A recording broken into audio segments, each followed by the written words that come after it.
Okay, so this is our triangle lesson, right? We're gonna kind of jump through this. So first, we'll just talk about different triangles to get, right?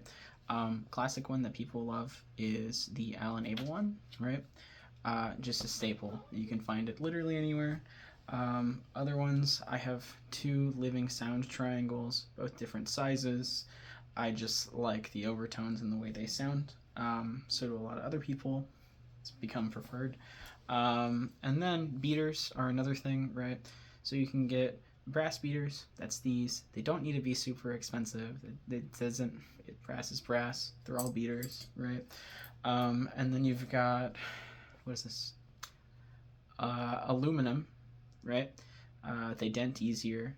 And then you've got alloy, right? Alloy is a much harder metal. And yeah, the diameter of all of these does affect the sound, as you can see here, right? You know, all different diameters. Same with these brass. There. And then with these guys, all different. Also weight. So these have little weights attached to them, which help counterbalance everything. That's miles. So yeah, let's just talk what's going to be best with what. So we're going to start off with the little tiny baby dude. This is a 4-inch living sound triangle, right? Generally for things like this, you'll want to use smaller beaters, like smaller diameter, right? So we'll use Black Swamp White. It's got a very clear tone, right? If we use something too big, it gets like really harsh, right? So, you know, just watch with the weight of that. The other part of it is when you are striking the instrument, right? You don't want to use your full arm. I'm a very big believer in just, right? Like you find your fulcrum point, you let it tip. Works pretty well. That's it. That sounded really nice. And these are the thinner ones, right? If I use the thinner weighted one, it's still a little too much, but yeah. So yeah, smaller triangle, smaller beater, or it's gonna sound weird, and by weird I mean bad. Okay, so we're gonna use it's a 6-inch, 6-inch triangle, right? We'll start with just the alloy beaters. So we'll do this tiny one. Stop that from ringing because it'll ring forever. We'll do the mid-size.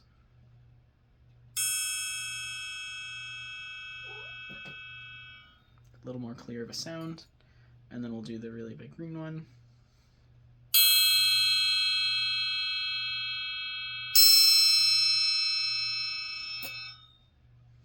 Right, so that's these.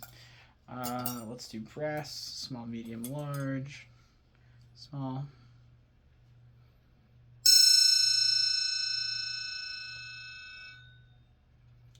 Medium.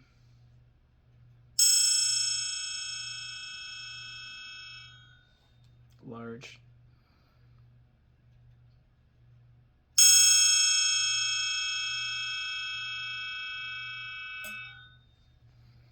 And then these guys.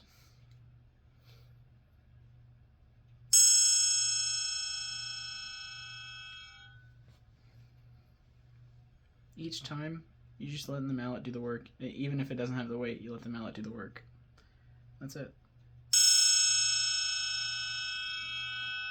Super simple, super easy to go through. This is honestly sometimes too much even for this, but yeah. I'm really like pulling back on that because if I do it and it's too harsh, watch. Let me do it. You don't want that. It's almost like the triangle itself screeches. And I just feel bad. It sounds bad. Same thing. These 3 beaters, Allen Abel.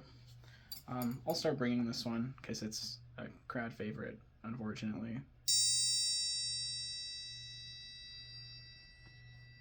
Not really a lot of overtones. It's very to the point.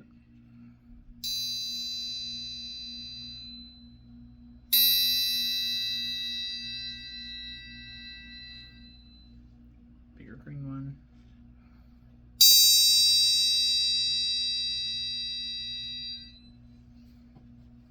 And we'll do brass, small, medium, large, like before.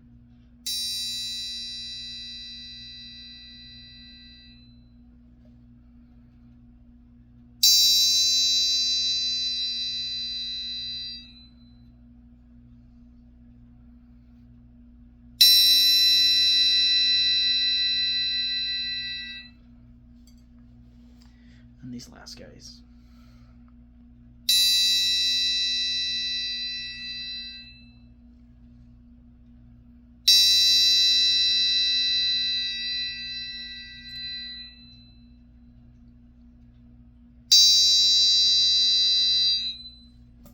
Yeah, that's pretty much it. I mean, there's nothing really to it. You just gotta let the mallet do the work.